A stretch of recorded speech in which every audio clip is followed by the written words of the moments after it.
तर मुंबईवाल्या हो, बघा बघा नवगावचा ताजा ताजा मावऱ्याचा मार्केट. हे बघा किती बघा टोपल्या भरल्या एकदम ताज्या ताज्या कोलब्या. इकडं बघा झाकून ठेवलं पापलेट. इकडं मिक्स मावरा, इकडं मावशी काढते पापलेट, ताजं ताजं पापलेट. आणि कोलब्या बघा कशा ताज्या ताज्या.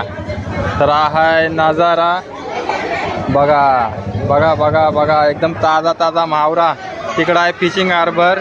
बोटी इथंच येतात आणि इथंच मच्छी विकली जाते. तर याचे सर्व जर भाव रेट तुम्हाला बघायचे असेल आणि हा फिशिंग हार्बर कुठं आहे हे जर बघायचं असेल ना, तर तुम्हाला रॉयल दादूस यूट्यूबवर जाऊन चॅनल बघायला लागेल. रॉयल दादूस चॅनल बघा आणि यांचे रेट भाव सर्व त्या व्हिडिओमध्ये मी कव्हर केलेले आहेत. रॉयल दादूस.